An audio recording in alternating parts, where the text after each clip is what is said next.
The people just mobbed him and decided to beat him. That's why he sustained those kind of injuries. But the camp of Alhaji Idris Garba was saying, if even yesterday at dawn or late in the night this could happen, then it means they are not free to contest in this election. Therefore, they are calling on the police and the electoral commission, if possible, to call off the election so that they can reschedule a day and do the voting. But the camp of Stephen Jalula was saying they are for peace and they always remain peaceful. For that matter, whatever happens should be a bygone and they should concentrate on the elections and make sure the election come off today.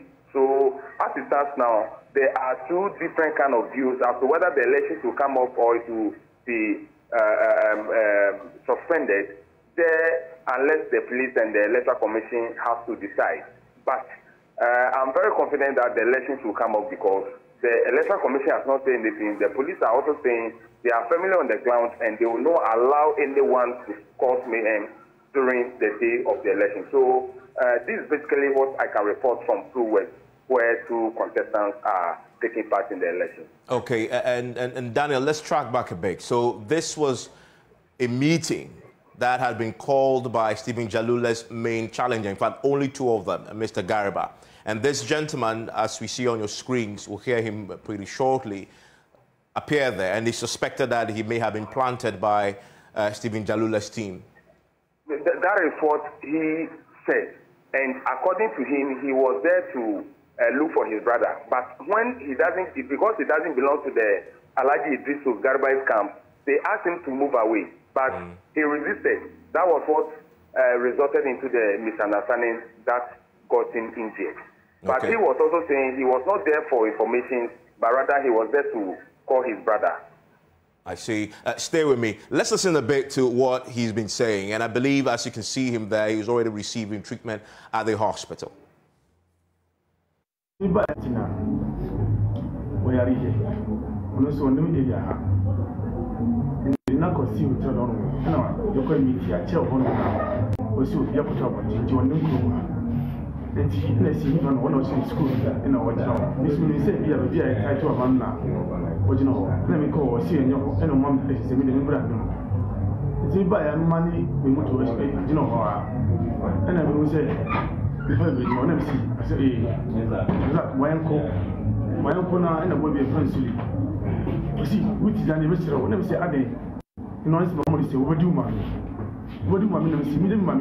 Me sure I'm not in Sabon money, and the use of any body, and now Lucha, and now Omoba Abugumuso.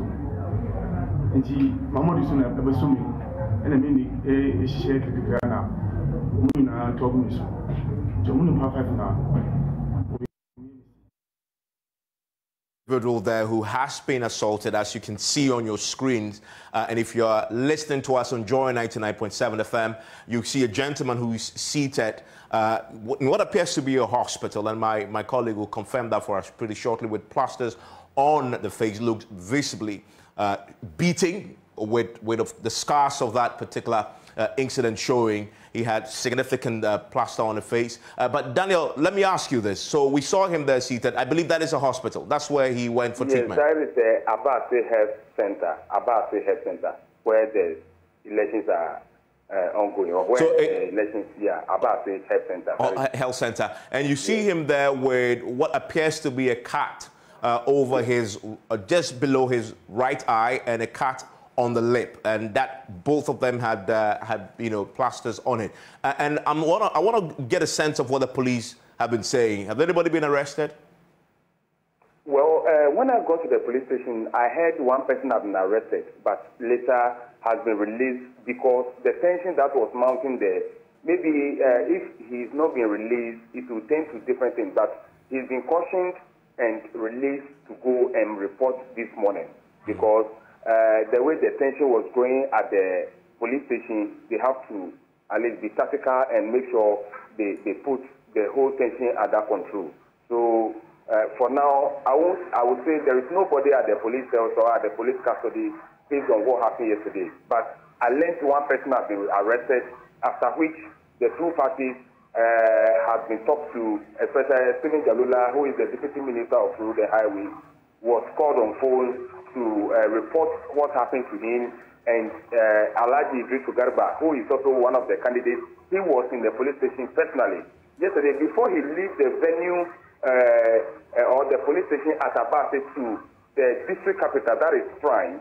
He needs to be escorted to the place because the way and manner the tensions were going up, he needs to be protected. So the police commander or the in charge, the one who was in charge, who was at post, together with the SWAT team and the FDU, have to escort he and his team to Prime, so that this morning they bring them back again to the venue for the voting. So I would say nobody has been arrested now, and they are doing everything possible to make sure they calm nets down for the elections to take place. You've been in this constituency. In the lead up to today, what has been the contest and the play on the ground? Has there been tensions? Was this always boiling to this crescendo where we've seen this violence? Yeah, Prime has been one of the places where, in terms of elections, concerning, especially when the parties are taking part in their party elections, especially with the constituency elections, with the primaries as we are witnessing now, usually there are tensions. And Alhaji Idris Garba, since 2004, when he became the DC for the 10 Pru district, since then he has been contesting for this particular position for all this while, but he has never gotten the nod to serve his people as a member of parliament.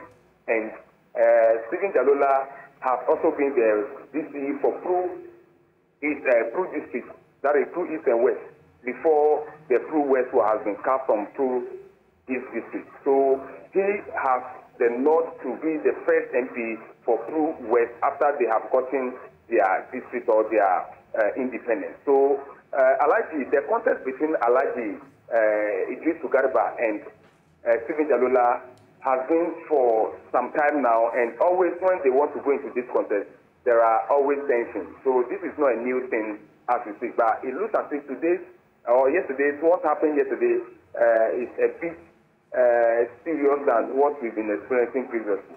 Okay, so again, very finally, before you go, I know it's a very, very busy day in that part of the region, Pru West to be very specific. This incident, as you see on your screens, one person injured. This individual was pounced on, allegedly, by supporters of the other candidate, Mr. Garba, and beating. This, will you describe it as a clash? Yeah, it's a clash because according to the information I gathered, it was Idris Garba's team that met the delegates. Mm-hmm. So upon their discussions with the delegates, that was when they said the Tijani guy, the guy who has been injured, came there. So they thought he's not in their camp and he's not part of the delegates they have ordered to meet. So he has no business doing there, according to Alhaji Garba and his team. So then that's what led to him then being assaulted? Yes, please. Okay. According to Tijani. That was what led to his assault. Okay. But he also said he was not there just because he wanted to gather information to his camp. And the Deputy Highways Minister, Stephen Jalola, his response has been?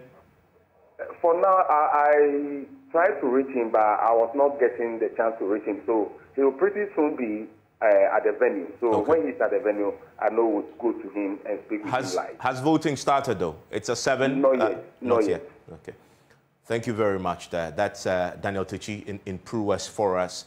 Voting should have started by now because the party's schedule, voting starts at 7 and ends at 2.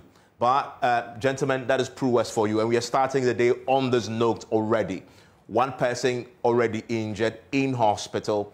And as you can see, tensions already boiling in Pru West. We're going to go across the country pretty shortly for other correspondents. But your reaction to this? Yeah, I mean, first of all, I heard Daniel Tucci make the point that it was very close to the police station. And I'm asking myself, why didn't they? So I'm confused. It's close to the police station, and I am sure the police ordinarily would have heard, all the exchanges even before they started the fight. One person has been arrested. It says tension was mounting, pressure was mounting, people were moving there, and so the police will then have to release that person. But this is the other thing for me. Of course, no matter what it is, there should be no violence. But we have come to know that in every election, as wrong as it is, people try to camp delegates. So all candidates should know, and the parties should know, that at every material moment, you must do everything to ensure these things do not happen.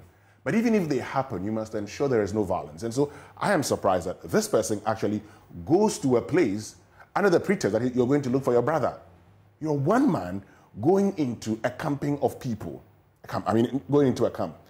I ask myself that simple question. What was he going to do there? At least if they are violating any of the party's rules, the party says no camping, you report to the constituency election committee chairperson so that they move in there and find out what is happening and they deal with them. But if you go there alone, you're putting yourself at risk. And this is what we have seen. Look, it is wrong. However, you do not go there alone thinking that you can stop it. And you do not accept, anybody telling you, go and check what is happening. Because there are tensions in this election. Yeah, and if you're listening to us on Joy 99.7 FM, this is your election headquarters bringing you special coverage of the NPP Parliamentary Primary today. So we knew that coming into this morning, there will be camping, last-minute maneuverings, and it's playing out in Peru West, leading to this violence that we've seen. And just check when this happened, from what we just heard overnight, around midnight. And that is when all the maneuverings happened. Yes. Let's look at it this way. Let's say my intentions were to talk to you delegates overnight so that the next morning you go and actually vote. But we know beyond the talking, there are some goodies that they share. I do not know the days before today whether or not the goodies that was shared by my opponent were more than mine. But this is my fine opportunity to actually up the game and make sure that I transition at least the number that I need to win to the polling station. Now think of it this way. My opponent gets to know about it and also want to up the game small, bring something else, or increase the amount of money that will be given to you. Then I realize if I do not have enough resources, all the monies I've given to some of these people will go to waste. Let's not get it wrong. It's not everybody that will take the money and vote or change their minds. Some will do. So you don't have to take the chances, right? You don't want to now come and explain that, well, I gave up, but others gave more than I did. All that you needed to do, and that's why some people have proposed previously that the only grouping that should be camping, no matter where they are coming from, should be the National Executive. But here's a dilemma. Here's a dilemma, though. Did the party say 24 hours before the polls you can meet delegates? The party says no camping. Yeah, but that's camping. But you can still meet delegates. Yeah, you can see. But is the day of the election that you cannot meet them? You cannot meet them. Yeah, but okay, technically, 12 a.m. is the day of the election. Yes, you don't meet delegates. Yeah, you cannot. This is the other problem. I can understand where Raymond is coming from because you don't want to say that someone overspent and he spent more than you and you lost the election. But my point is that even if you are sending me, Winston Amwa, to go and do this, I tell you I can't because you're going into a group. Okay, this is the point. And it's close to a police station. You have election committees in the constituencies, in the regions. You could always make a report and get the party to... Or tell the police. Tell the police. Well, don't go there thinking that you are Captain Planet. Well, we'll deal with you. Gentlemen, this is your election headquarters coming to you live from the studios here at Kokomemle JoyNews. And we're also live, of course, Joy 99.7 FM. We're live across our social media platforms. We're live on the myjoyonline.com. Check our live feed currently, updating on everything that is happening. You don't want to miss a thing. And as we've been speaking, we'll be going through quickly to our smart wall here because we have some analysis for you. What we want to help you do, lay the foundations for you to appreciate what is about to unfold today. We're going to be isolating some of the battleground constituencies where we believe there are keen contests to watch, where we also believe we may have some significant casualties. And just to help you, by the time that we're done with this process, at the end of it, and the results begin to come in, you can make better sense of it. So stay with us. We're going to go to that pretty shortly here on the smart wall. But there are key constituencies already beginning to shape up. We've just been to Peru West. Guess where we're going next? We're going to Dom Kwabenya, another key area for us, and we'll be isolating that and analyzing it. But I want to go to my colleague, Samuel Mbura, who is there for us right now and is beginning to get a feel of what is about to unfold there. And I don't want to spoil the party, but this is the constituency of Adjo Asafo and Aaron Michael Quay. Tell me, Mbura, have you seen any of them there yet? Have you seen their supporters, their agents on the ground? Is everything set for a takeoff?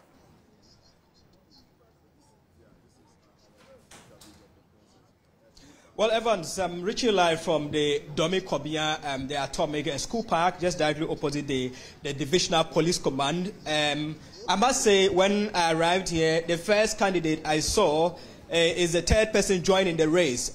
We know lawyer Sheila Doma from the office of the First Lady is already seated here with some of the delegates. But I have not seen Sarah Adjoa-Safo here yet. I have not seen Michael Aaron Okwe Jr. here. But I've spoken to their camps, and then they should be heading to this center pretty shortly. But I must say that security is really tight over here at the center. Right behind me, we have enough men ensuring that there is order at this particular center. So we don't know the exact men here though, but what the commander tells me is that they have enough men on standby. In case of any issue, they'll deploy them for to restore calm. The EC officials are also ready. You know, by 7 a.m. Unfortunately, that's not the situation. They are yet to start, but they have actually divided the voting centers into two in this particular area. That's voting center A and B, and they are having about 1,700 delegates coming to cast their ballot. So right behind me, they have about 3 queues that the police is actually controlling to go and then cast their ballots. So taking into consideration, this is actually a crucial constituency for the NPP, looking at the electoral numbers. I mean, they constitute the highest in terms of the voters population in Ghana, over 170,000 voters. So you realize that all eyes are on this particular constituency. I've seen so many big wigs of the NPP coming around, and I've seen the flyers, and I've seen the pictures of all aspirants on the main road from the Atomic area heading towards the Domi areas there. So it's quite, the situation or the atmosphere here is not tensed yet. It is gradually heating up, and right behind me you can see how the delegates are anxiously waiting to cast their ballots over there. So Evans, I must say that so far it has been calm. Just that the delegates had to wait for a longer time before starting the voting process. We don't know what exactly has actually led to the delay, but I will engage the constituency secretary, Philos Ansalabi, pretty shortly what he makes of the situation. But in an earlier conversation I had with him, he was quite optimistic that the elections will be conducted transparently. Good morning. Thank you for joining us on the election headquarters on the JoyNews channel and all our channels across the country. What do you make of the exercise process? You were supposed to start at exactly 7 o'clock, but that wasn't the case. Why? It got delayed by, I think, 10 to 15 minutes. Reason being, this is an open space. We didn't get a storage facility for some of the resources we're going to use, especially the tables and chairs. We have to keep them somewhere, but the storekeeper was a bit late. It's about 10-15 minutes late, so that's about it. But I don't think it will have so much effect on the election process. So in total, you have about 1,700 delegates. What's the exact number? The total is 1,840 plus 1 member of parliament, so it's going to be 1,841 people we are expecting to vote here, and they will not all be vote, some demised, very few demised and all that, so the numbers will be a little bit less than what is in the album. But we know how crucial this seat is for you, the NPP. Like we all know, this is the populous constituency in the whole country. How are you going to ensure that the election is conducted free and fairly, so at the end there will not be cracks? We have put several measures in place. The elections committee that I am a member and a secretary to, we have met with the candidates. The reason why I say it's going to be peaceful and transparent is that last 4 years by now there was so much tension in the constituency with regards to album and a whole lot of questions here and there. But this time we have met them severally, and they have all agreed to this process we are undertaking today. So if any unforeseen occurrences happen, then I don't think we will be we will be having a bad day. It should be a good day. With the security arrangements so far, would you say you are satisfied, or you think there should be more? I have engaged the security persons more than 6 times in this constituency, and we are putting several measures in place. That we are all happy with what they are doing now. The numbers they have a backup plan in case of anything. The security will call for delegates and the constituents, as we're doing today, to comport themselves. I know they will comport themselves. By close of today, we'll all be jubilating and we'll all be winners as a party. Yeah, we know the party has already given the election guidelines, the protocols and all that. So far, do you think the aspirants, the supporters have gone by them? No one has objected to the guidelines the party brought, and we are all adhering to them. We are supposed to vote with either a voter's ID card, a Ghana card or something, and we are not also permitted to take our phones into the booths. All have been adhered to as we speak, and there's nothing new. There have been several elections in the party, and nothing new has come forth. All right, so Evans, that's Theophilus and Salabi talking to the constituency secretary. But right in my shot is Sheila Adoma, the third candidate in this particular race. Earlier I engaged her, but she wouldn't want to share. But let me just try again and see if she could talk to us briefly. Madam, good morning. Thanks. You're live on the JoyNews channel. In a word, all right, Sheila wouldn't want to talk to us now, but we are still here monitoring the event. Like I said, all is set. They have started the voting process. Security is very tight, and the party is expecting that at the end of the day, they will have a free, fair, and transparent election. So I'll hand it over back to you, Evans, in the studio. As and when there are updates, we'll definitely give you a live feed. And Mbura, don't go just yet. I mean, as you know, this particular constituency is, for me, the constituency to watch across the country. And you can see how enthusiastic the delegates are, queuing to vote very early, just gone past 7:30. So polling has been going on now for 33 minutes. And we've seen across the country already that it's been quite a struggle to get the process underway. But there is no lack of enthusiasm there. The Electoral Commission is set up and is going on as planned. Sarah Jasafo obviously has made this particular constituency one of the very controversial ones. He's been begging the delegates, you, Mbura, spend time in that constituency, right? Trying to pick up a sense of what will happen, but also how the delegates were reacting to all that unfolded with Sarah Jasafo's decision to stay in the U.S. while the party needed her here to prosecute government agenda in the House. And there's a sense that Michael Quay himself is trying to exploit that. I mean, before today, what did you pick up in terms of the dynamics as far as Sarah Jasafo is concerned and Michael Quay Jr.? We'll come to the contest and their historical battles over the period. That also gives you a sense of what may happen today. But you got the real sense on the ground. Give us a feel of that.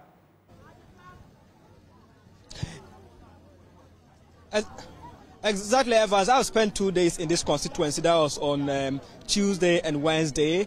I engaged the party executives, some of them. I also spoke more to the delegates and also the residents here at Domi Kobia. I must say, generally, it is not actually going in favor of Sarah Jasafo. They think that at least going for another term will not augur well for the constituency. They are raising issues about the fact that she, at a point, absconded from parliamentary duties with some excuses that they think were not appropriate and not convincing enough.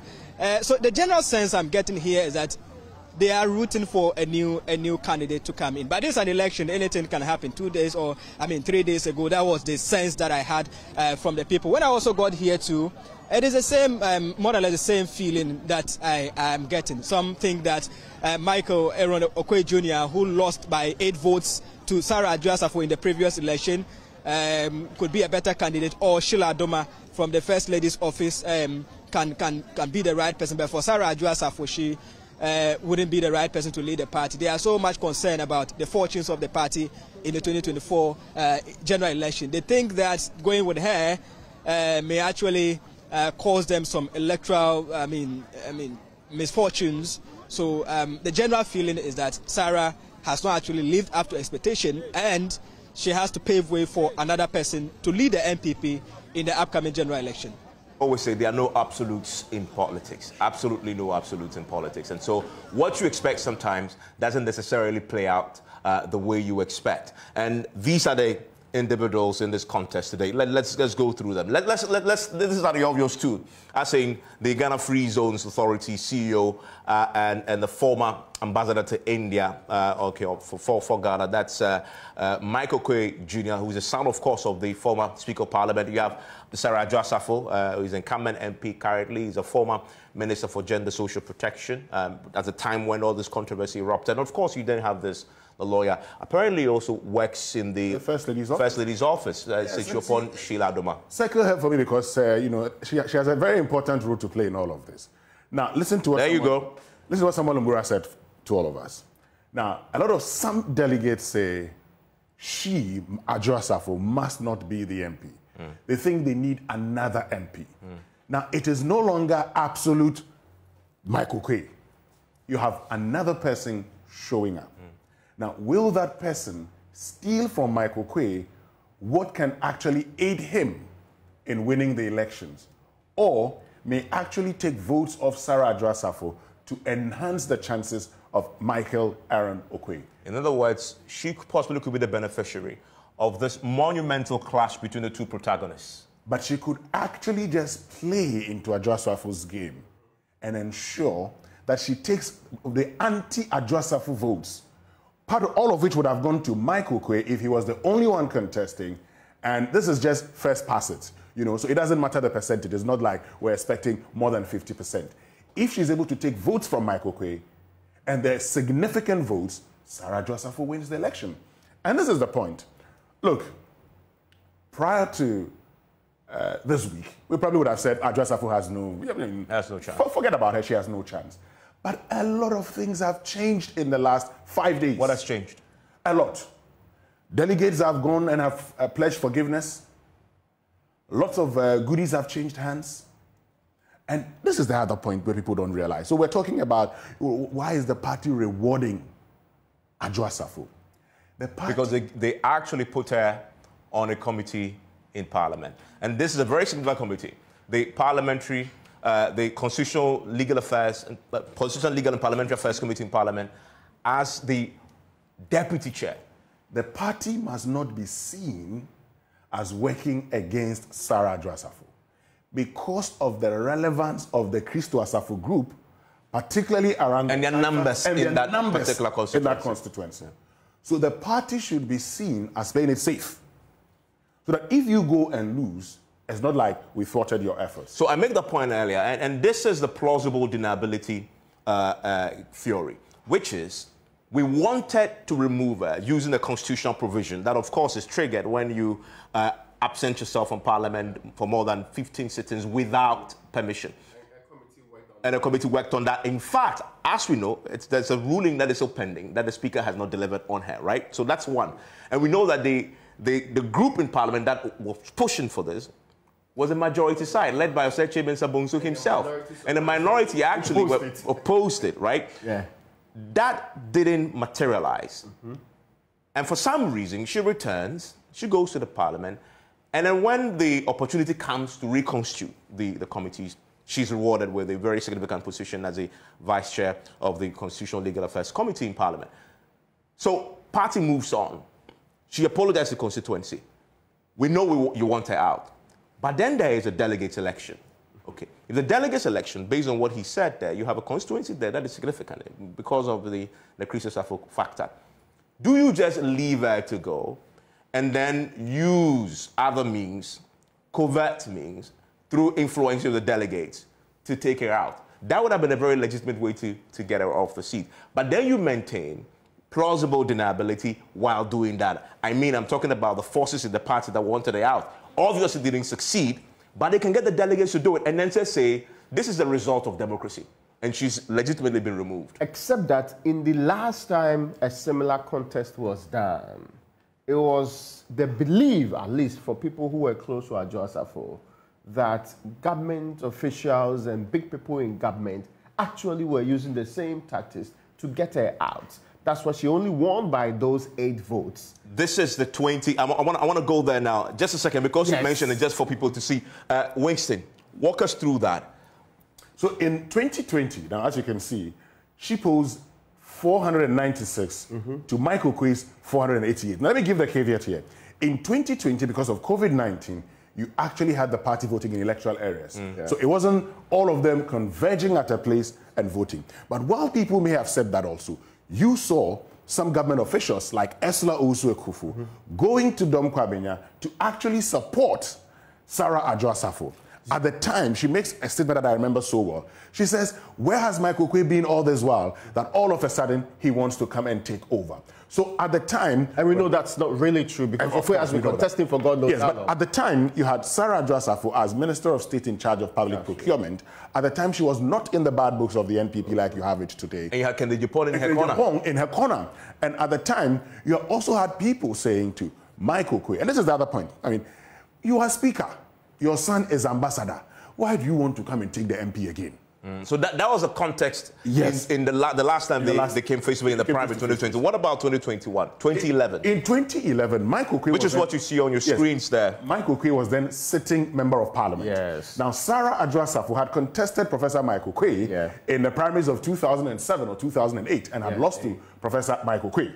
So when she comes back the second time now to challenge for the seat, she has the son of Professor Mike Okwe wanting to take over from his father.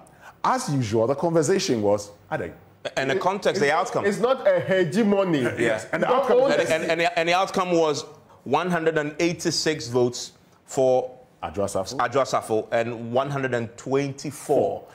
There are those who say, Michael Okwe Jr. There are those who say, I'd have to say this, there are those who say that on the day of the election, so we're told that on the day of the election, Michael Okwe's wife went into labor, and so he could not do the machinations that you expect in an election. And that did not help him, so he lost. Raymond, your point was? No. With the context that closed in 2020? That factor about Adjoa-Safo having people try to work against her, she will come out and voice it.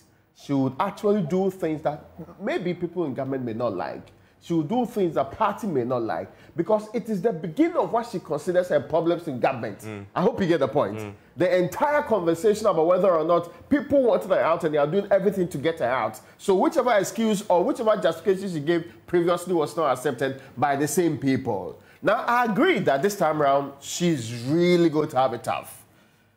It's true, there isn't a small group of people in Dome Kwabenya would have been happy to see her return. And I will say that she's one of the people that, barring the recent happenings, would have been somebody that people loved in the constituency and loved to keep her continue the role. Because those days, she engaged more. She was the people's person.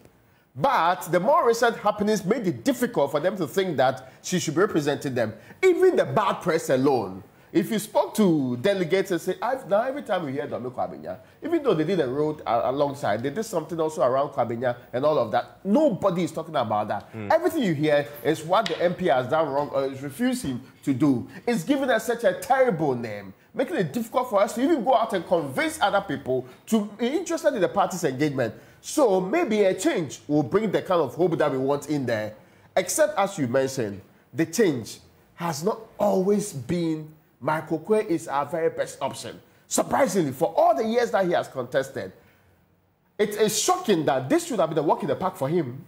But you'll be shocked how many people are still gravitating towards Adjoa-Safo today. And even from last night, how many people still believe that, well, she can be given a final? And I want to say, because you live in the constituency, I'm going to return to you to tell us. Too. Oh, you also live there. You must have picked up intelligence overnight. And as we always say here on election headquarters, it is the night before the elections, and as we've seen it play out in the Pro-West, where things really begin to unfold and change. So guys, stay with me, because I want to go to another place very quickly. And as you see on your screens there, we'll be walking through some of the analysis for you.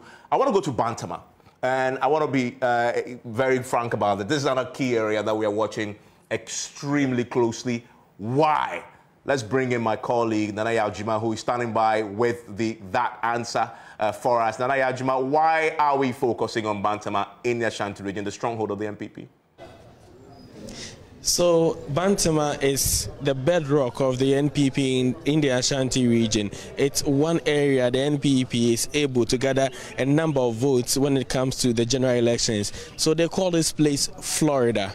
And also in Bantama, when it comes to the parliamentary elections, they've had 3 different MPs in 12 years. So it tells you that whoever comes in is able to afford just one term.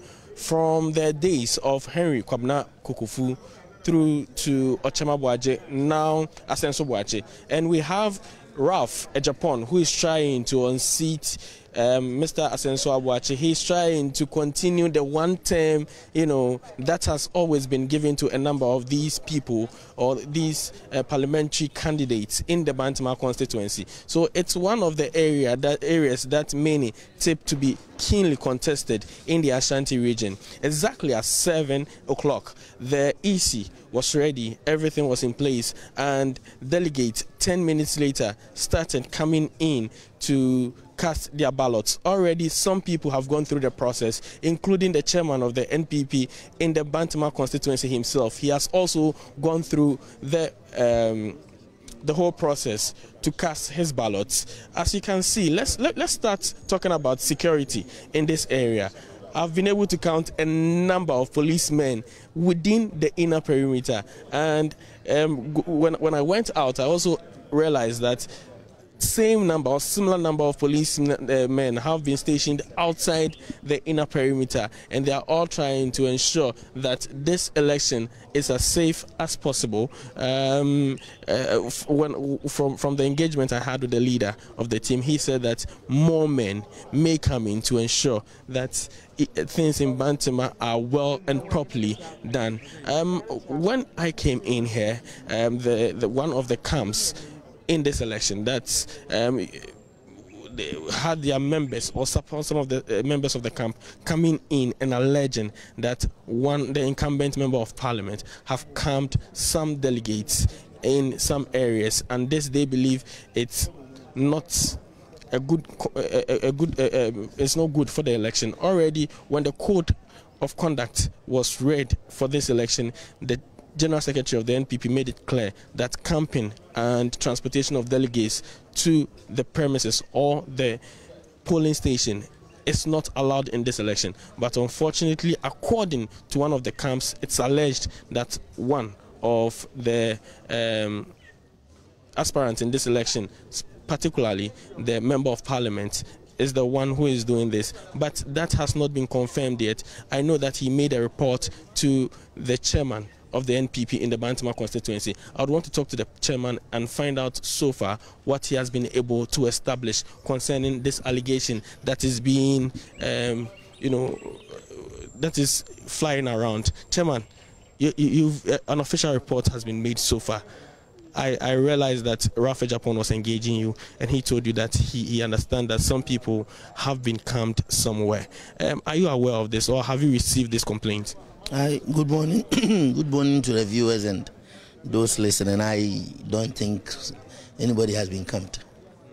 Well, like I said, his complaint was that most of the delegates have joined the MP. The MP said he was going to have a morning prayer session before coming to vote, and he invited the delegates and constituents alike to join him pray in the church, in the constituency, Christ Apostolic Church. So he is saying that the fact that they are there with the MP means he has calmed them. But then the church is accessible, everybody can go there and leave. So I don't think it's camping. So it means that people are allowed to come out. If they would want to come out, they are allowed to leave the church premises. And this is contrary to what the aspirants is saying, that people are forced to stay inside and they are not being allowed to come out. So what you're saying, if it's a church, then it means that people are allowed to go in and come out whenever they want. Sure. I believe your team should have quickly even gone there. It's 5 minutes from here. It's an open church. And as far as, in fact, when I got a complaint, I decided to just drive there and see if maybe they are strictly under guard or whatever. But you could see they are just all over praying. Some are green groups talking, chatting. So I realized, it's a free will. They went on their own free will. And the election, as long as it's going to end at 2 p.m., you can't force anybody to come here at 7. That is their choice. Yeah. So we will go there and confirm your claim, but we wanted to focus on what is happening here first. You've gone through the process. You've cast your ballot. How was it like? I think so far it's smooth. In fact, from the guidelines from National, if you are not an accredited delegate, you are not supposed to enter the polling area. Some of the delegates came in. They didn't even have the accreditation. But I made sure that the police understood that they were delegates and are allowed to vote, and they have all cast their votes peacefully. I think so far it's supposed to be a very peaceful process.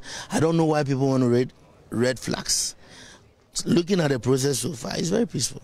The CEC is doing their job, and I'm hoping and praying that it goes so until the end of the program.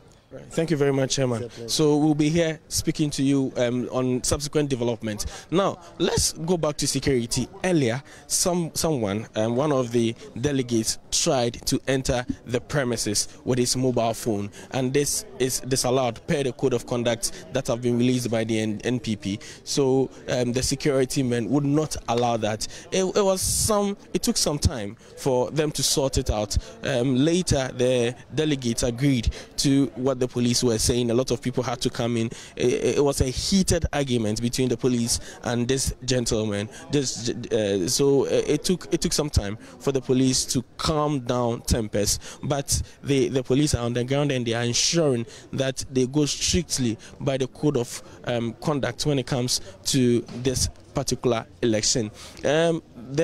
Let's talk about the aspirants. This election is between Asenso Boakye, who is the incumbent member of parliament, and Mr. Ralph Ejapon, who is seeking to unseat Mr. Asenso Boakye after Asenso Boakye has been in parliament for 1 term. Mr. Ralph Ejapon is the brother of Kennedy Ohene Ejapon, and Kennedy Ohene Ejapon, and as well as Mr. Nana Ajantwa, who attempted to unseat the chairman of the constituency. They are part of this team, and they've been on the ground ensuring that they campaign to the delegates, get the delegates to understand that Mr. Ralph Ejapon is the best candidate for the Bantama constituency.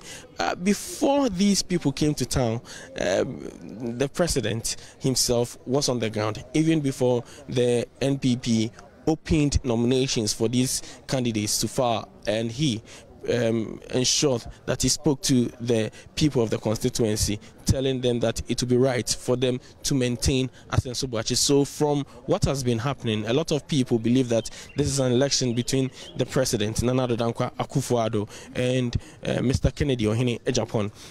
Talking about the presidential primary, which Mr. Kennedy Ejapon was an aspirant, it was a close contest between Dr. Mahmoud Bawumia and Mr. Kennedy Ohene Ejapon in this particular constituency. So many believe that it's likely that his brother, who worked for him during his time or during that period, will be able to get a lot of the people also voting for him, or those who voted for Mr. Ohene Ejapon also this time giving their votes to the brother of Mr. Kennedy Ohene Ejapon, that's Ralph Ejapon, to become the parliamentary candidate for the Bantama constituency. So it's very interesting dynamics from the people. As you heard, there is a church service ongoing within Bantama constituency, and according to the chairman, Mr. Ralph Ejapon is mistaking that to be campaign of the delegates. We'll go to that point to establish what exactly is happening there. But as far as I can report, everything is set in the Bantama constituency for the parliamentary primary. Delegates already are coming in, going through the process and casting their ballots. So Bantama, so far so good, very calm. But some, or the person seeking to unseat the incumbent, is unhappy with some of the things that are happening in the constituency. Yeah, thank you very much, Nana Yaljima there. I'll be taking you pretty shortly to the Ayawaso Central Constituency. By the way, this is Ayawaso Central Constituency. When I was saying that I'll be taking you, we're going to be staying. Exactly. Ayawaso Central Constituency. Just a second, though. Let's put what we just had in context. In fact, I believe, leading into today, this constituency, Bantaba, had made the most news because of Kennedy Ejipon. He spent some time there. His own brother, Raphael Ejipon, is contesting the Minister for Works and Housing, Asenso Boakye, who was the former Deputy Chief of Staff. And this has been pretty intense. He's accused him of corruption.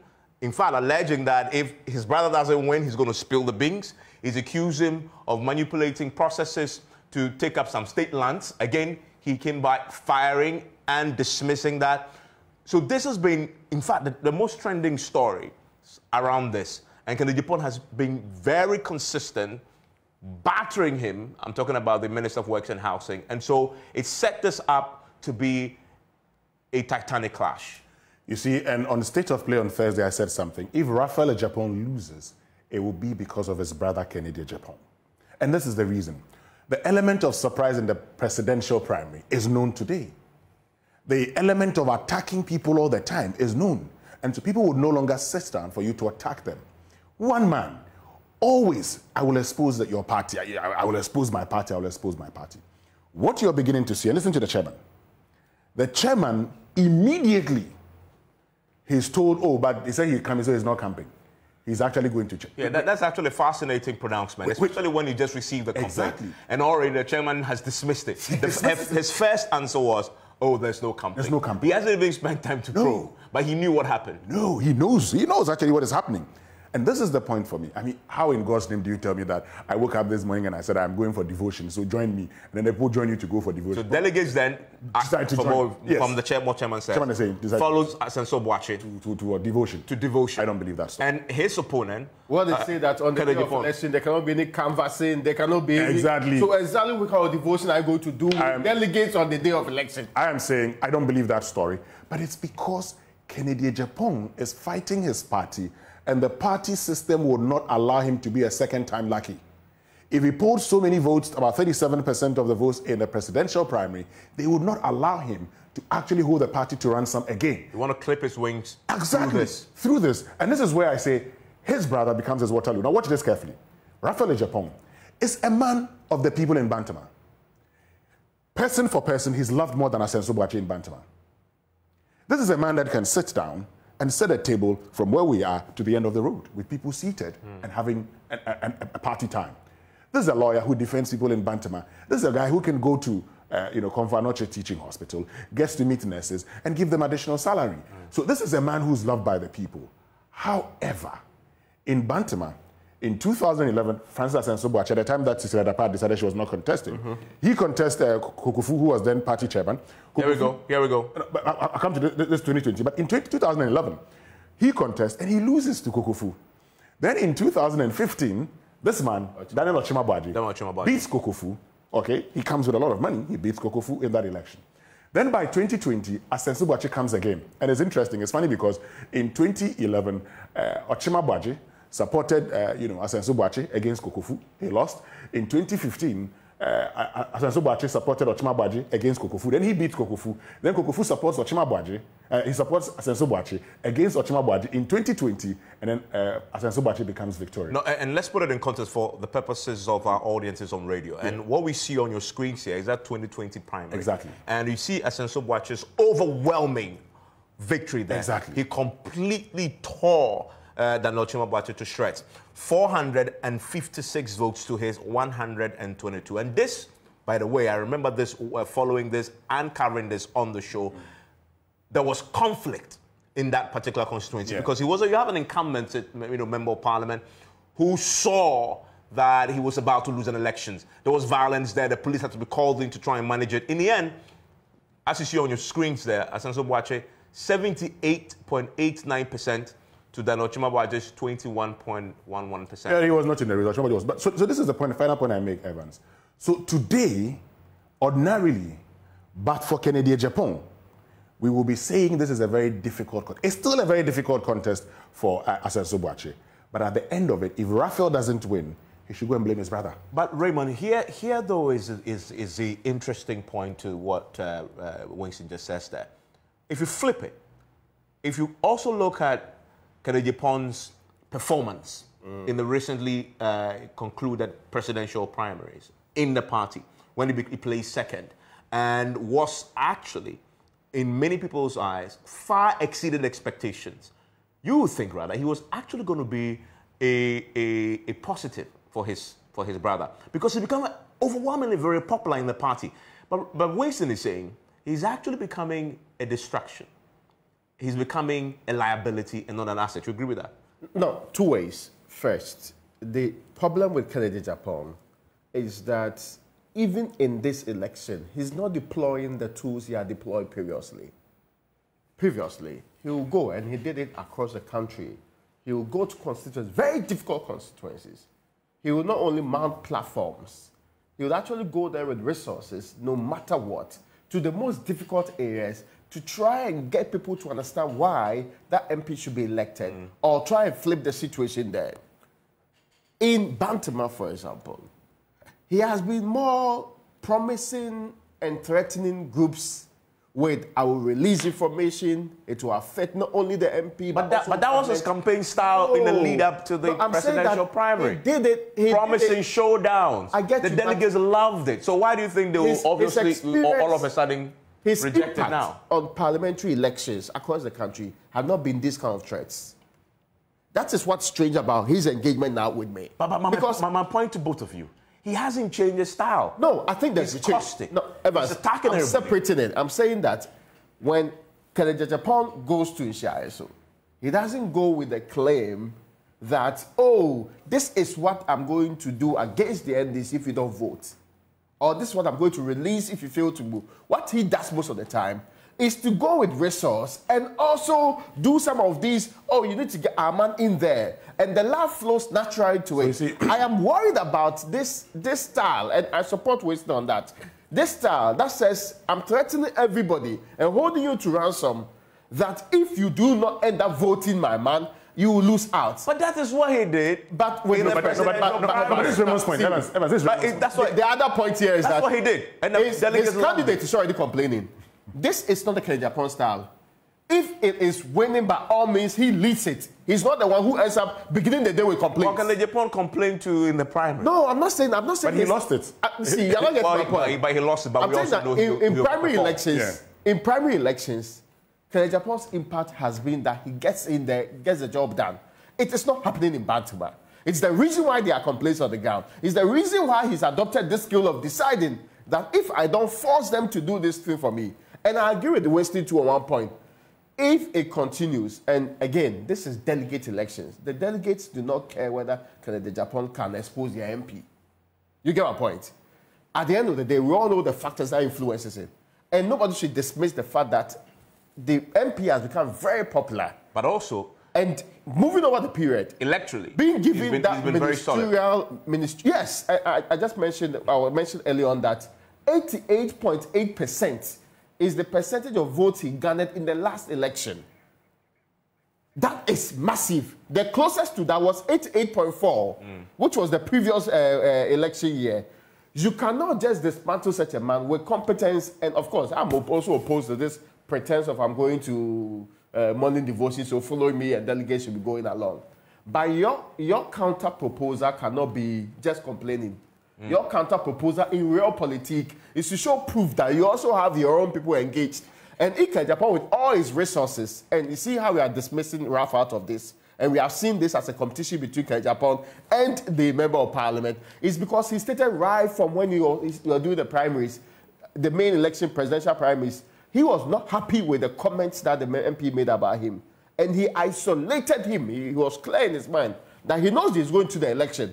He will do all he can. But why should the entire constituency be your quest for vendetta? You're saying if his brother loses today, it will be Kennedy Japan's defeat. Unlike how he has been monumental in other areas. And after the presidential primary, we all said Kennedy Japan is the next big thing in the NPP. Yes. You guys are saying that if the outcome of this elections will prove if he's really that popular in the party stronghold. of the Ashanti region. Evans, no, I still believe that, see, in the Ashanti region generally, if this election was being done by ordinary people in the Ashanti region today, Evans Mensah, you so convinced that this guy will win. Okay. Ralph will win. Yes, if it's the ordinary voters in the area, I'm so convinced Ralph will win.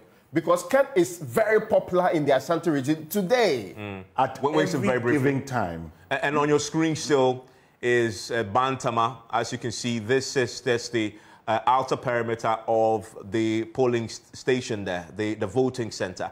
And there's a lot of activity with heavy police presence there, and it's to be expected because of the tensions that has been building into today because of the campaigns and pronouncements. Look, eventually, Kenny Jopong will be put in check, and it starts from Bantama. It starts from Ewutu Senya East. All the areas he says he's going to make sure their MPs will lose, the party will try to send a message to Ken. And if he's not careful, we have said he's going to be the next big thing. His downfall may start today. Okay, hold on, gentlemen, because there's more happening across the country. And I want to go to Ayawaso Central. In fact, I want to stay in this constituency where, the constituency where, of course, we are based. Here in Kukumemle is part of this constituency. And this is the constituency where we have the Greater Accra Regional Minister coming up against Moses Abor. And it's going to be a keen contest. And already we hear reports of some disagreements. And I'm putting it mildly. I want to bring in Sweetie Abochi, who's there for us this morning. Sweetie, what's happening?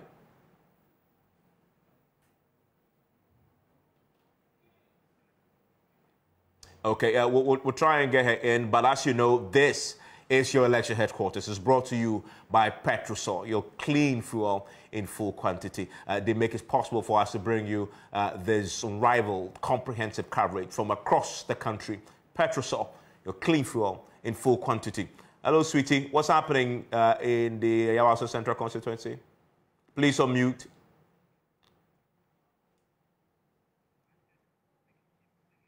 Okay, let's fix that. And why is the Ayawaso Central constituency important?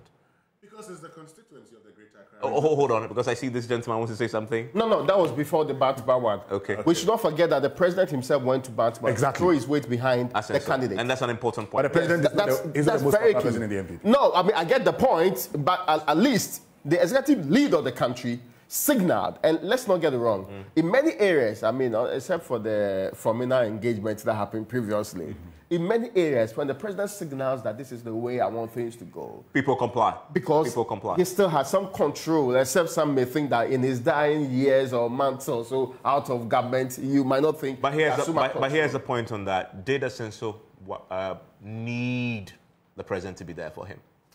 Yes, he needed the president. Considering his own strength in the constituency. No. At that considering point, his performance. No. At that point in time, he didn't have a lot of strength. He didn't have it. You needed the president to actually send a certain signal, which then would get other appointees. That's true. And you've seen Osei Chairman Sabonsu using it at a point. He gets some of his colleagues, even from the other side, showing up in Swami at the time to say, we need Osei Chairman Sabonsu in Parliament. What the president's visit does for you is that it gets some of your colleagues. But that is true if the president is still that popular in the party. And as we know, the president's own popularity in the party has waned over time. It has. And he's a lame duck now. It comes back to my point. Did he need that? So the point I'm making is that there are still appointees who are loyal to the president. Okay? But how many are they in the delegates? No, they're not delegates. But they can also bring their constituency to you. I mean, they can bring their... Okay. I mean, they can actually bring a voice to you and say, let's bring Asenso back to Parliament. And that's the reason you need such a person to show up there for you. And so when the president says, Asenso is my son, help him win the election, you're actually telling some of the key persons in the constituency. Hold on for me. Asenso Boachi is voting now on your screens, as you can see. He is now in a queue. He's taking his ballot papers, he's thumbprinting them now, going to the electoral officers who are facilitating that process. He just turned to look at the ballot box. He's looking at how many votes are already in there, and I'm sure he's thinking how many of that is mine. He's now just approaching the ballot box to put in his ballot paper, and of course, he's voting for himself. Of course. So he's done with the church service. Well, he's done with the church service that has become a very contentious issue this morning. Just for those who are still listening to us on radio, he's gone into the booth now. He's about to put his ballot paper into that. Well, he's going to thumbprint now in the booth, and then move to put his paper in the ballot box. We're going to walk through this for you because we're going to try and get a quick word from him also because our correspondent is on the ground. Yes, he's done, and he's just getting out of the polling inner perimeter. He's having a conversation, I guess, with somebody who I believe is his agent. One other person has come to talk to him. They are ushering him out of the place now. He's having a conversation. Why is this important? Because as we know, Japan's brother Raf, Japan has filed a complaint this morning that he has been camping delegates when he went to pray in a church, apparently. Exactly. And the delegates followed him for morning prayers. We're doing morning devotion, and that has been reported as camping. We'll try and see if we can get a comment from him. And my colleague is doing that. Let's go there. Let's get a bit of the sound in so we can get a sense of what is happening there.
Are you ready? Can we go?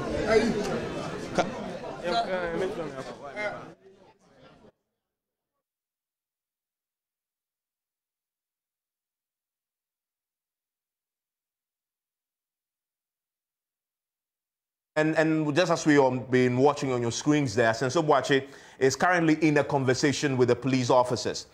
We don't quite know what's happening, but he seemed unhappy with something. And he is currently now talking to the police officers, gesticulating, asking them to do something. We don't know what. Our reporter is with him. We're trying to get a sense of what is happening, at least, if not from Senso himself, but from our reporter, just to give us context. He's finished voting. He was being ushered out, and then he stopped. Started speaking to the police officers, asking them to do something. We see two police officers, at least in a short, people are beginning to gather around him. He himself is yet to leave the premises. We'll get you context. Nanaya Aljuma, can you hear me? Okay, we'll try and get Nanaya Aljuma in, but we expected this to happen in Bantama. There's been a complaint today. It has been dismissed. Even before an official investigation could be launched into it, immediately by the constituency chairman. Senso Boakye is currently just finished voting, and we've seen what appears to be some, disagreements over this. We'll get clarity from our report. Okay, we're getting some clarity now. Let's hear him. Okay, we'll fix that. I mean, one of the things you want to know also from the constituency is the numbers that have showed up immediately after the supposed church service. Yeah. And so after the church service, you have a lot of people showing up to come to vote, for instance. That could actually help you determine whether or not, these are persons who just went to the church service or went for other things under the pretext of a church service. But we need to know, because he seemed a bit unhappy having a conversation with the police. I don't know what he was telling the police. But of course, that is to be expected in Bantama because of the stakes, very high. And if you are Senso Boakye, you want to do everything. You want to make sure you win that election. Indeed, and we'll stay on this particular story for you as it unfolds in Bantama. Our reporter will give us context. What really was he complaining about as he started gesturing to the police officers to act in a certain way? We'll fill you in pretty shortly. When we know, you will know. Our correspondent will join us. But I want to come to the Ayawaso Central constituency right now, because as we've been reporting, there is some developments here. And I say here because this multimedia, it's situated on the piece of land which sits in the constituency. Suiti Abochi is been following what has been happening at the voting center for us. And this, again, is a constituency where you have the Greater Accra Regional Minister. He is the chair of the Regional Security Council, coming up against Moses Abor. And we expected this to be a keen contest, and that is why we put her to watch this for us. Sweetie, what can you report?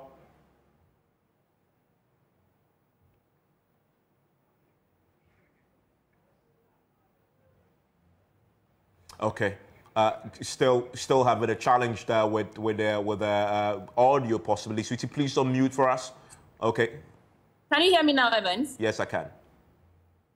Good. So as at 7:15 this morning, there was tension here at the Alajuwa Ashtotef, which is the only polling station for the Ayawaso Central constituency. The delegates came in this morning ready to vote with their voters' ID cards and some voting identification. But the security personnel, very heavy security presence, are restricting some voters because they are requesting for accreditation, which the delegates are only hearing about. But only a select few delegates have accreditation.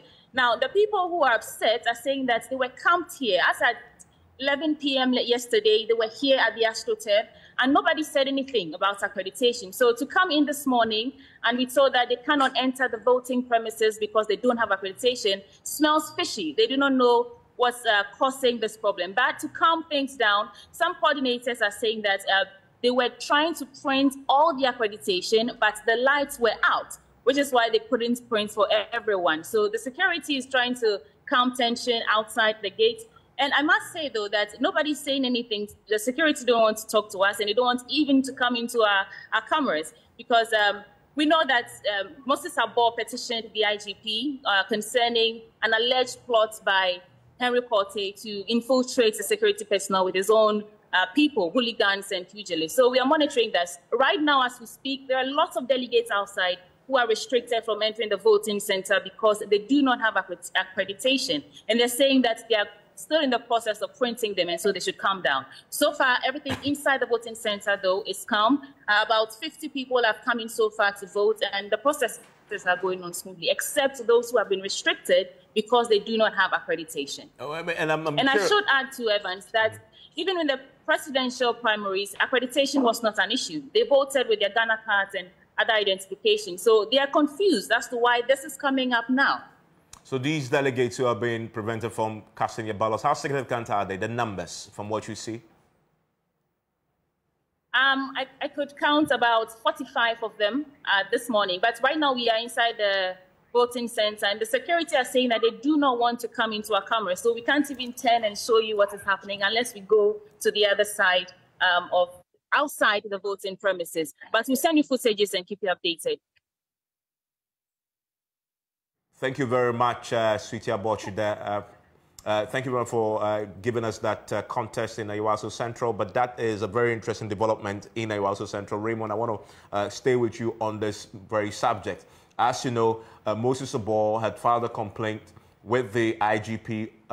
And it's interesting that he goes to the IGP also because he's aware that as Greater Accra Regional Minister, he's also the chair of the Regional Security Council, and so has some influence when it comes to the security apparatus in the region. And his complaint was that he was going to infiltrate the ranks of the police service and, cause some form of, chaos in the constituency that may in favor of the regional minister. And then we're hearing today that delegates show up and officers are asking them, show me your accreditation. That then begins to then feed into this narrative coming into today. To be fair, I heard Sweetie say delegates have been there since 11 p.m.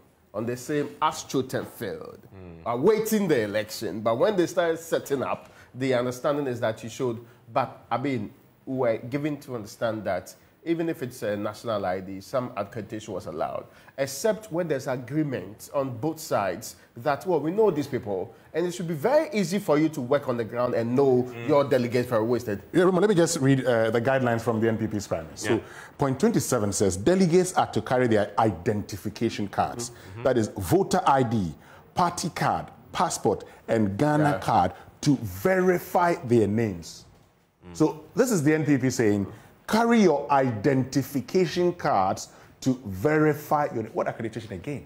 So if you're a delegate, in order to confirm your delegate status, there is an album that you would go to verify your name. And you verify your name with either your voter's ID, your party card, passport, or Ghana card. This is here, point 27, page 4. Once you've done that, you should be allowed to vote. Yes, any of these should actually guarantee you access to it. I've heard the response of Moses to the claim that he's wretched, but said, no, I trust that the IGP is a level-headed man. Yes. He will not allow people to actually infiltrate his grouping and will cause mayhem. He cares about this election, and this election coming on the back of his recent problems. So the understanding is that he will be able to get the right people on board and do the right things so that the election will not be done by people who will create necessary chaos. And he believes that they will target not every voter, but voters from areas that he believes is popular, and they know, and as of now, it's obvious that almost 70% of the voters are know whether you belong to left or right. So he believes that they are going to target specific voters from his section. And that's why he wanted the IGP to personally intervene or even change the people he had previously thought of deploying. Raymond, pause for a second, because I see on my screen, we're still in Bantama showing what is happening there. And Ralph Ejapon is now at the scene of the voting center, and you can see both of them in close proximity. I'm talking about Asenso and himself on your screens right now, still in some interactions with the police.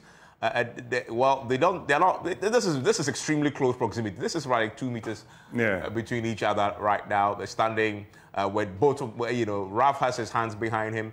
Asenso is simply just looking on whilst the queue is forming as voters go into the booth to cast their ballots. And the police officers are keen and watching.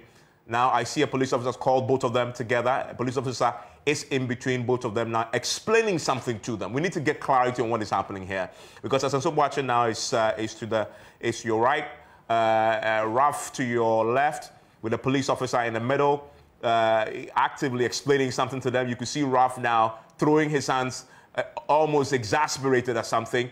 Asenso is on the phone, walking away, talking to somebody. This is unfolding there. We need to get clarity, and we'll get clarity for you as to what is happening. Nanaya, thankfully, is back. Is back now to give us clarity. Nanaya, what is happening? What is it that we are watching on your screens? Why is the police officers trying to intervene and explain to them what's happening? Evans. I can hear you, yes. Can you please repeat your question? Yes, I mean, what's happening there? We see on our screens that the two protagonists are on the ground right now. There seem to be some disagreements of some issue that either of them isn't happy about, that the police officers have been trying to mediate and give them some clarity. What's happening?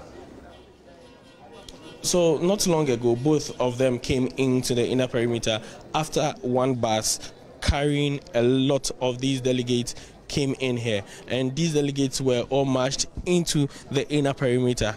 These are the people you see in your shot. They are in their queue and trying to ensure that they go through the process before they cast their ballot. Both aspirants are on the ground. They are following each other. Wherever the one goes, there's the other following him.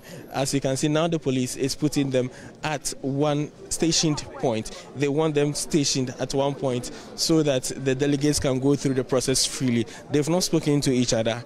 I attempted to speak to Mr.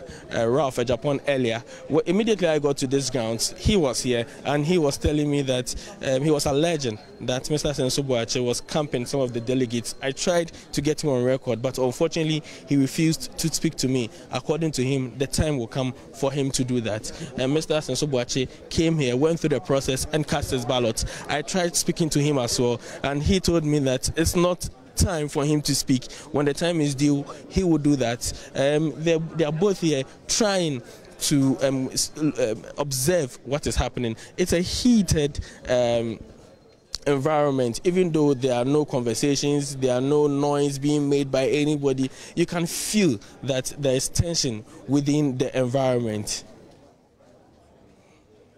And then you've said that what we watch unfold on our screens is because a bus came to the voting center, and the people that we see on our screens queuing to vote all came out of this bus? Exactly. It was one of these Metro Mass Transit buses, and we have all these recorded on camera. We'll play that back later for our viewers to see how they came in. And immediately they came in, they were all marched into the premises to form the queues and cast their ballots. So it gives a sense that some of them were waiting somewhere and waiting to be transported to this area. And do we know who brought them there? Who facilitated this? Paid for a bus, pulled them in, drove them to the site, marched them to go and vote?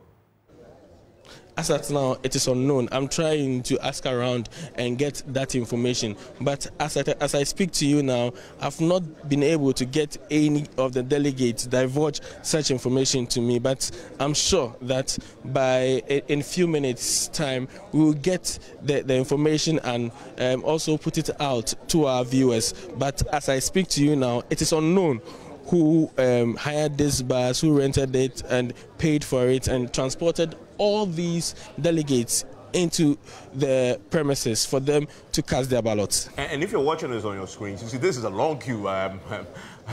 Wasted. A long queue. This bus was packed with delegates. And so you ask. I started by asking that question. I want to see numbers that show up at the center post the devotion. And so, who's bringing these persons?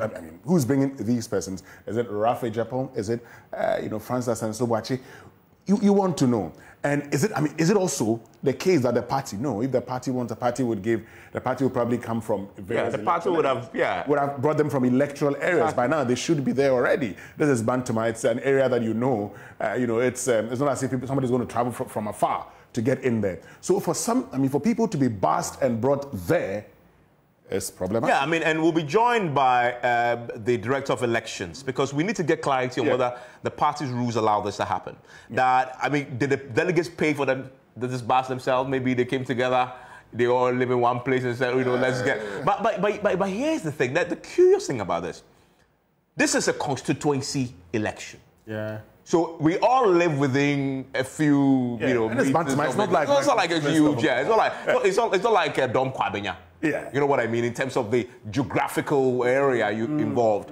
So to think that the delegates in this constituency feel they need to converge and be transported to the voting center raises a lot of questions that the party will have to answer, and we'll get some clarity for you about the rules. Stay with me. I just wanted to acknowledge our sponsors because they are making this possible, and they are Petrosol clean fuel in full quantity, and they bring us the election headquarters, and we've been able to bring to you this fascinating coverage. So far, it's been pretty eventful. In the last hour or so, Petrosol is making that possible. Raymond, your comment on that? I would have disputed your claim if we were still during the time where Kwadaso and Ishaeso were under Bantama. But in all fairness, if you take the main street of Bantama, you can basically traverse 80% of the constituency through that particular end, which should be easy for that to happen. But I'm also not disputing the fact that the party can take a decision that all of you in this electoral area should meet here, take the bus, and go and vote. That's highly unlikely, I think. But you, of course, or even the party can sanction that candidates can actually put buses there for people to go and vote. I think the campaign theory has been bastardized and loopholes exploited. It has been, first, it was, let's put them in a hotel because they are coming from afar. Then somebody pays for it. Secondly, people do birthday parties. Remember, some time ago, people did their birthday party the day, even though they were not born on that day. They did their birthday party the day before the election, and right from the hotel, you go straight to go and vote. Now, the newest addition is that let's go and do some morning devotion. How many people, serious politicians, go to morning devotion the morning of their election? But they are religious. Think about it deeply. You do nothing without God opening the door for you. Against you, and you are rather going to vote early, going to pray about. Oh, but that's why when you're going to a battle, you pray. No. If you're going, see, this is we know that strategy to camp. Yes. Unless we want to pretend about it. Yeah. Politicians will do a lot of things. The bit about the busing, where I think it would be highly unlikely that a party would do that, is that, and any of the candidates would actually flag that and said, I can't accept this. Why? Because if the party then says we're bringing all of these people. You have to give me a pause. Sure. Again, for the benefit of our radio audience, we on our screens right now, and if you're not watching JoyNews on YouTube, on Facebook, you're missing. You can see us and some watching, nearly shoulder to shoulder. Marking. Yeah, nearly shoulder to shoulder with Rafa Japan, the brother of Kennedy Japan. And I bet you can cut the tension between these two gentlemen with a knife right now. Asenso is on his phone. Rav has his hands behind him. And each time he'll look to the floor and raise his head. But we are attempting to cut that tension with a knife. And we are succeeding in doing so because it is very obvious that something is really brewing. It's been heavily acrimonious going into this, and they have to stand shoulder to shoulder, literally within inches of each other. Evans, and let me just say this, as one who has contested elections before, Raymond has been campaign manager before. On the day of the election, you will know whether you've lost or not. So one of them knows the outcome. It's not going well. One of them would know the outcome of the election. But let me make the point. I think it's highly unlikely, you know, that a party would actually, and once we get the director of elections would ask him this, it's highly unlikely that a party would actually bus people in a metro mass transit. And we've seen on our screens the numbers. This could only be a candidate getting people to come and vote, or people deciding, and there's the other point. I mean, you can have, supporters of a particular candidate deciding that they will converge at a place and get a bus and come to the constituency.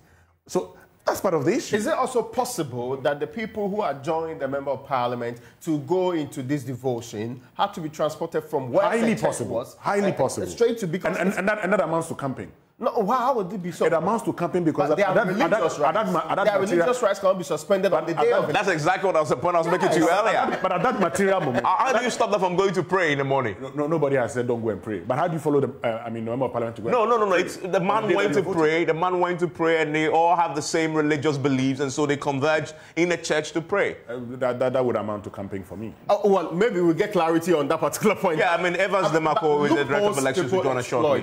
Loopholes people exploit. And I actually think that we've done politics for some time, and the decency required. If the directive is that do not camp anybody, don't use a church service as a claim. Don't use a party as a claim. Don't use overnight staying and keeping them active on the ground. And all of that. Yes, I mean, at some point, we should be more decent about this thing. Don't camp them in your house in the name of they are coming from afar. That kind of conversation defeats the purpose for engaging in these kind of elections. And it affects the credibility of the poll and how you should have won in the first place. And we all know what happens at these camps. They are not sitting there to teach them about elections. No. They basically do them with the intention of influencing their votes or maintaining the influence that they've already given. So if the fear is that maybe Evans is likely to increase the amount of money I've already given, when I keep them at home, I could control that process. And they don't camp everybody, because sometimes you can't camp the thousands that are supposed to be there. What they do is select a core that can influence the votes, or from the grouping that's more likely to change their minds along the line. Because by now, if you break every constituency, I know the sections that will be voting in one way or the other. Let me tell you one thing that happened in Baltimore that was interesting. When the president went there to inaugurate that particular library that Asenso did, Raf knew that that library was situated in Asenso's what they call the stronghold. Do you know what he said about it? He said he even did it at the wrong place. And that place is not a place you put a library, because the kids that are supposed to do not access that place because of the kind of dynamics there.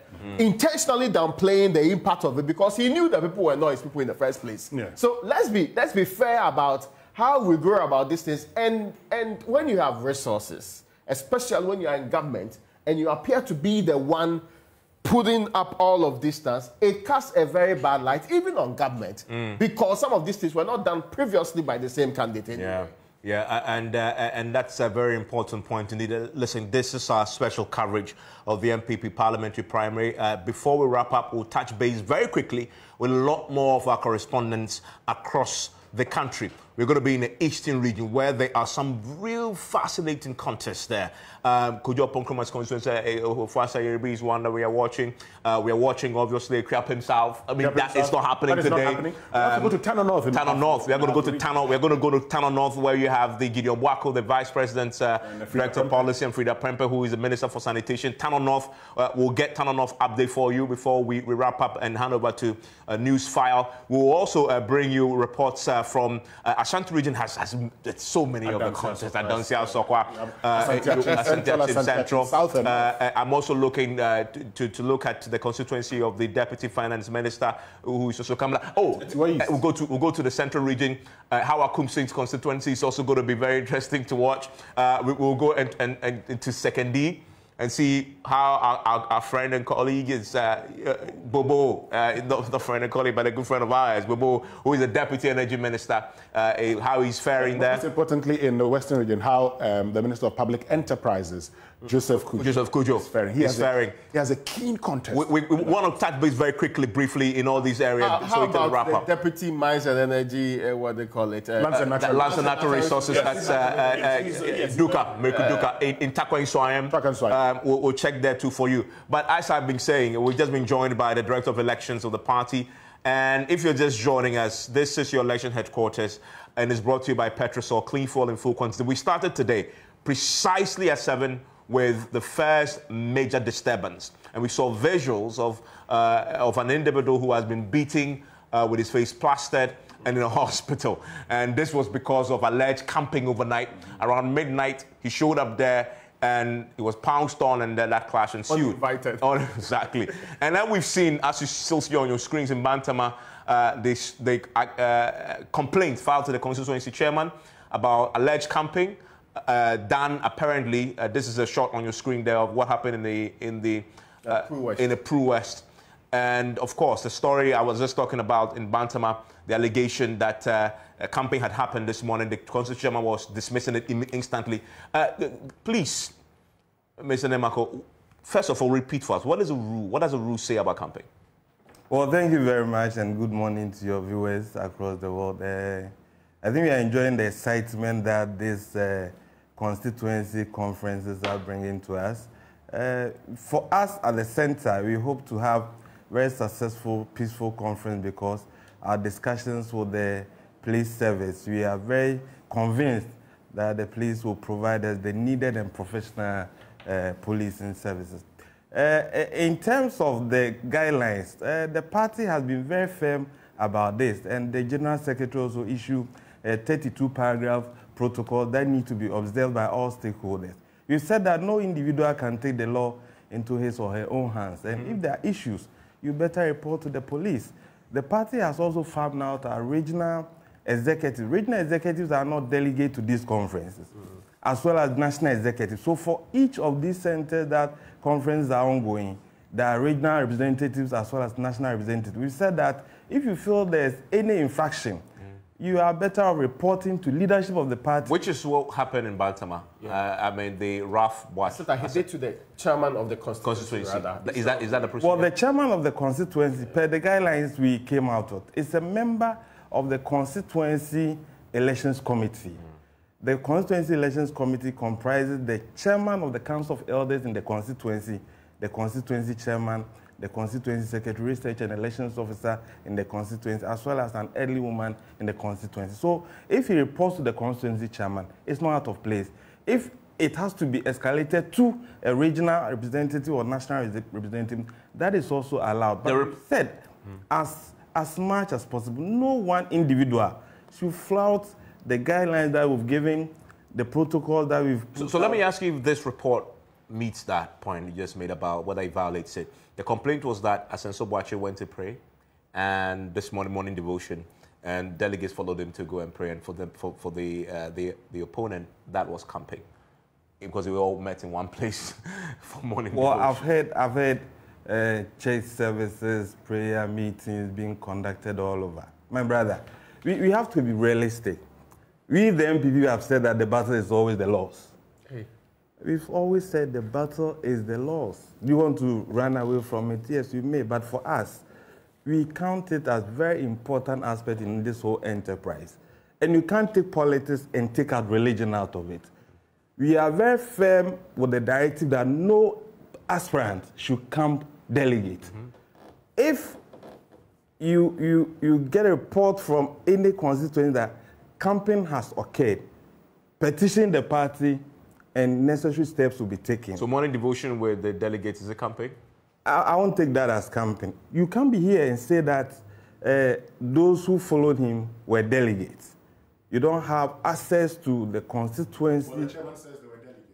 The constituent chairman. Yeah, we confirm. Yeah, the delegate. So, but he concludes that it's not. Yes, doesn't qualify. So I don't have the full facts, and I will at this point not jump into any conclusion. Okay. But we said that there should be no campaign. Stay with me. I want to quickly go to Ofuasa Yerebe constituency, where the information minister Kojo Nkrumah is coming up against a formidable opponent in the lead up to this. Kwesi Azor joins us. Kwesi, has voting started, and what can you report from there?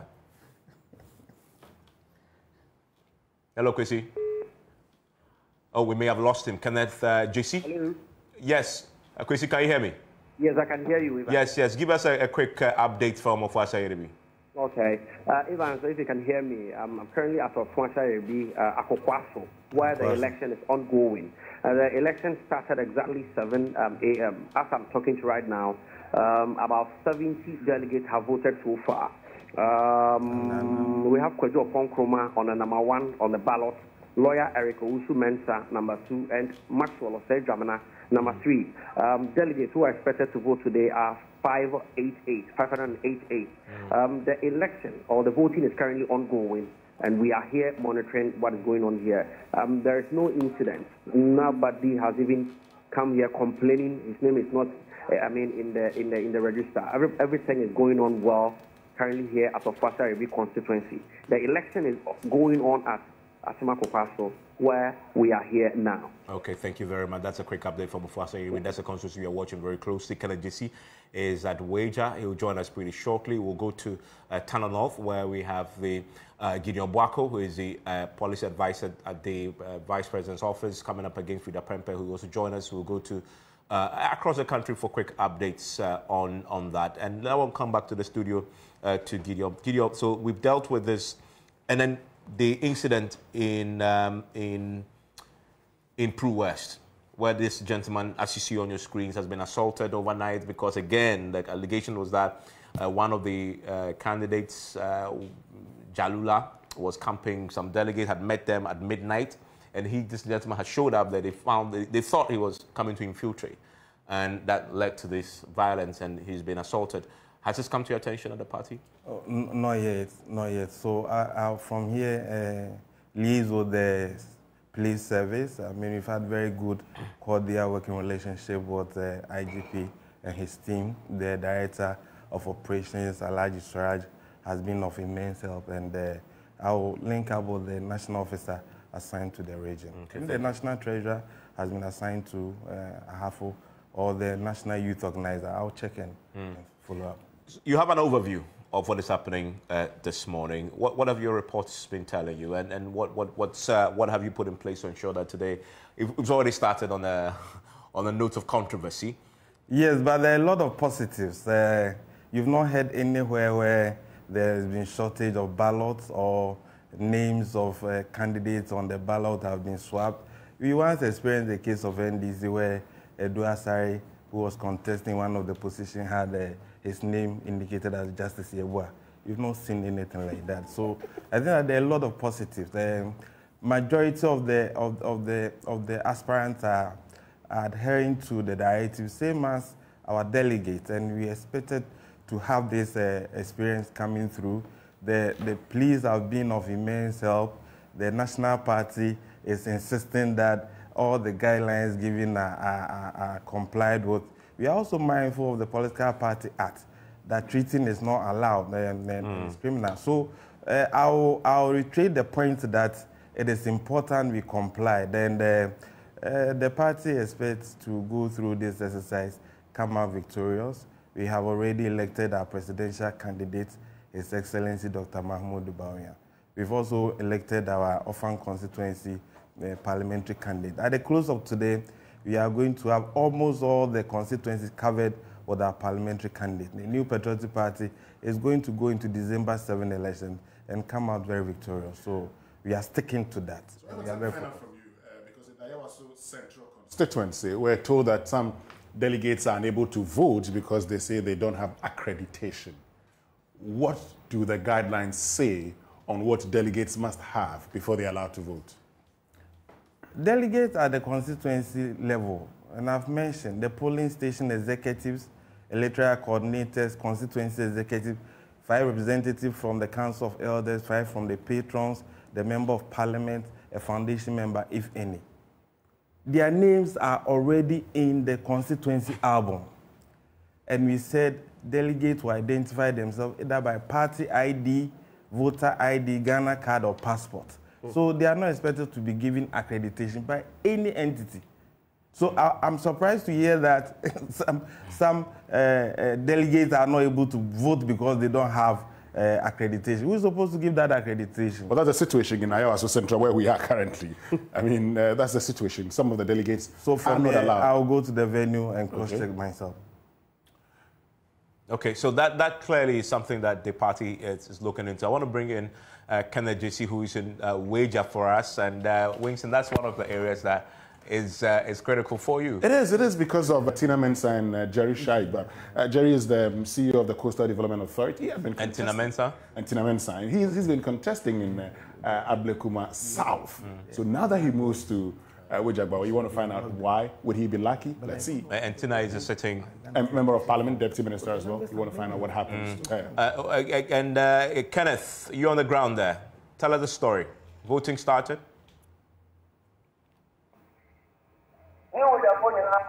Hello, Kenneth. Yeah, hello.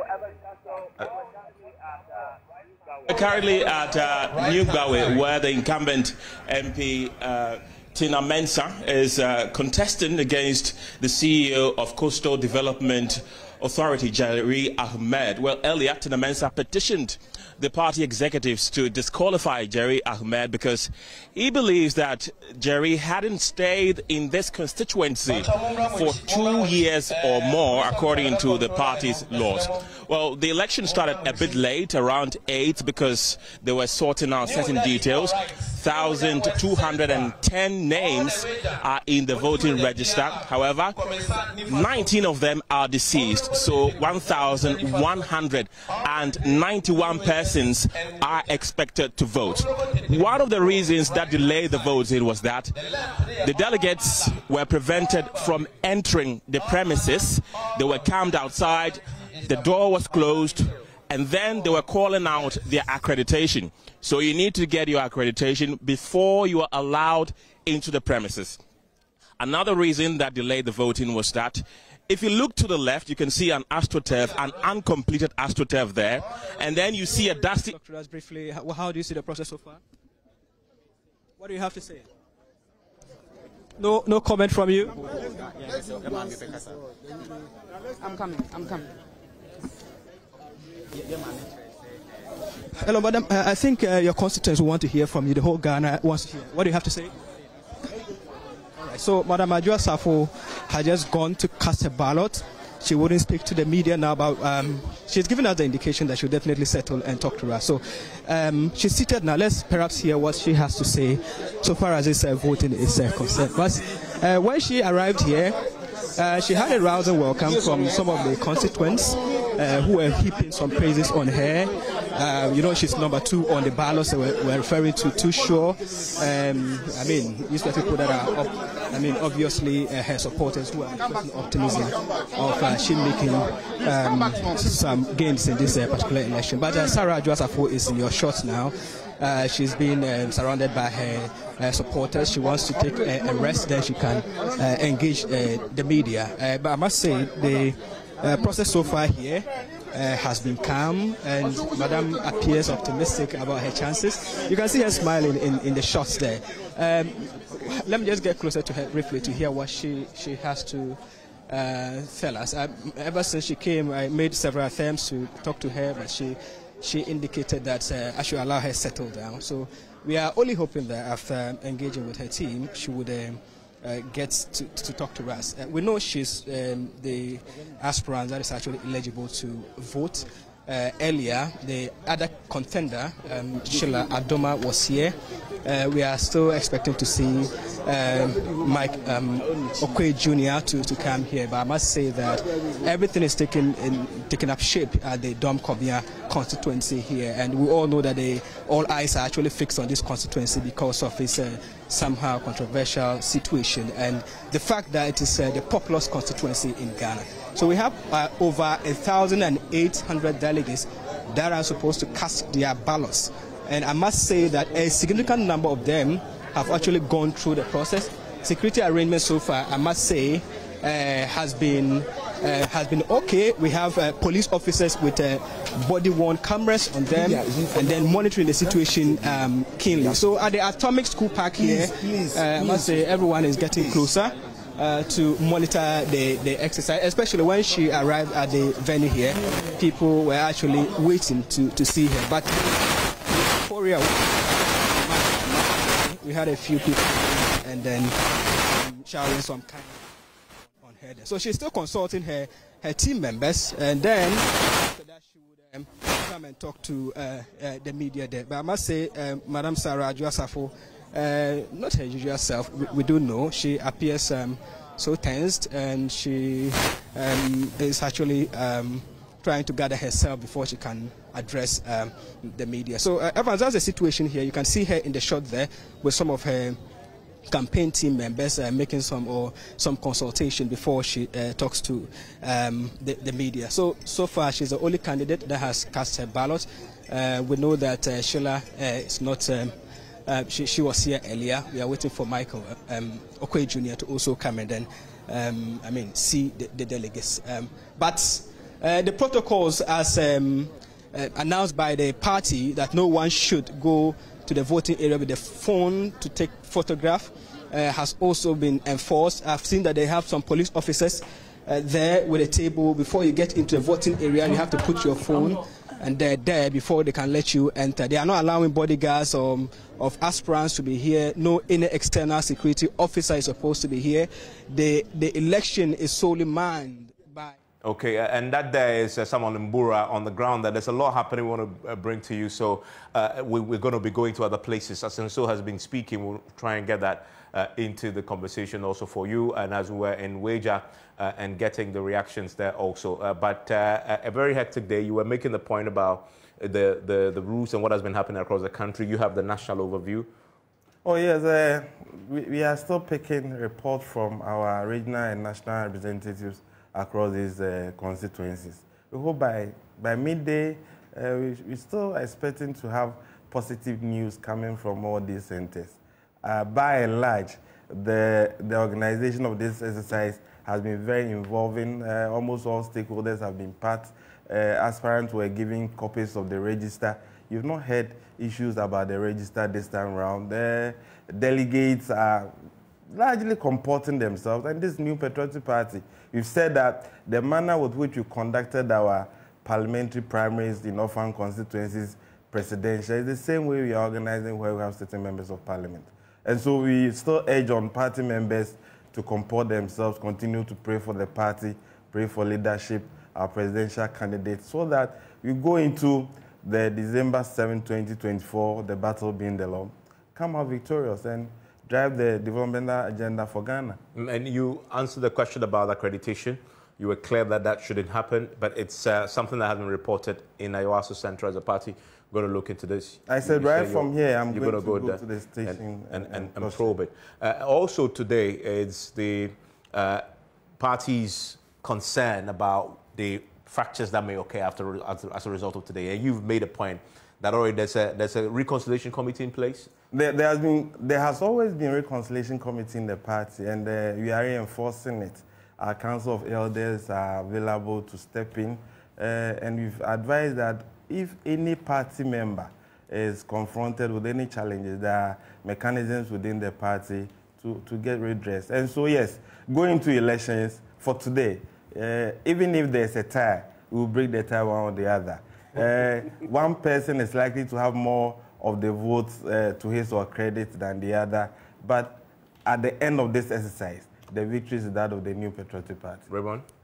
Now, it's interesting that you bring in the other elements of what the rules are and what's supposed to be.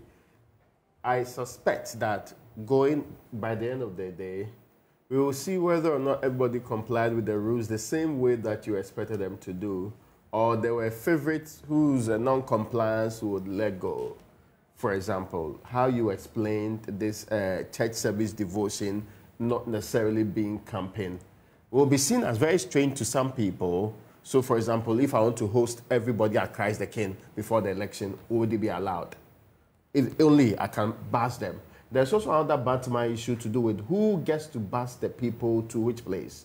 Because if they appear in the bus, is it from the region, the constituency, or from the candidates? Can the candidates say that you live very far, you live close to state primary school, so I want to bring you to... And that point happened in Bantama. A bus got to the polling center, the voting center, and was carrying delegates, and then they were just ushered from the bus straight to vote. Is that something that the party will look into? Transportation of individual, or transporting yourself from your home to the conference center is the responsibility of the individual. The party has made available some support to each delegate, okay, to be able to get to the conference center. But you see, this is an internal elections.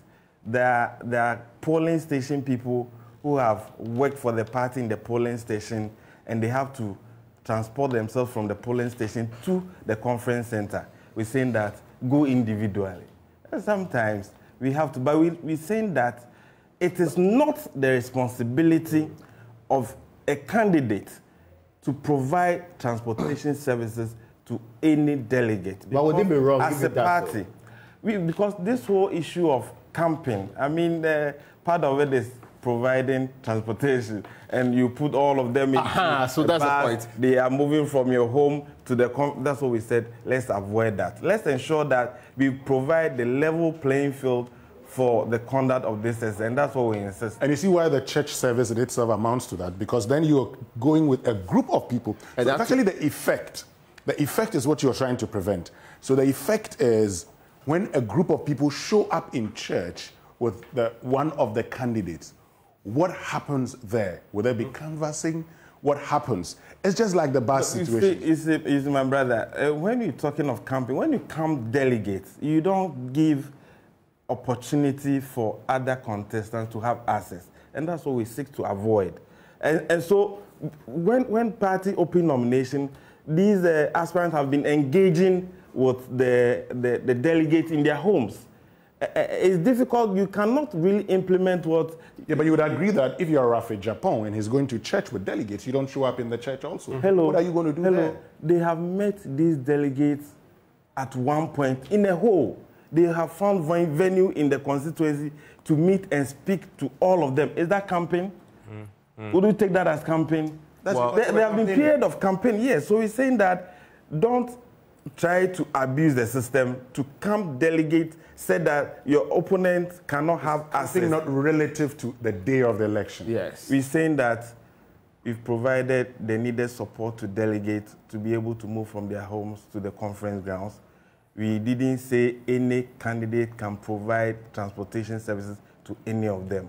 As we speak, as I sit here, I have not. You are telling me I couldn't get the opportunity of watching that somebody brought a bus. We saw delegates disembarking from a vehicle transport. Whether they were in the apparel of a candidate or not, I'm not able to tell. So we'll wait and get the full report. Evan Samako is the Director of Elections for the New Patriotic Party. As you've heard, Raymond and Winston are with me. Something Lala Yenini is taking up now with News File. This is your election headquarters. We've been live on the radio on Joy 99.7 FM here on the JoyNews channel, and it is brought to you by Petrosol Clean Fuel in full quantity. There is a lot happening across the country. Our correspondents are all over the place in the key constituencies. On your screens right now is Sarah Josafo in Dom Kwabenya, and we'll be bringing you the reactions and the results as it unfolds.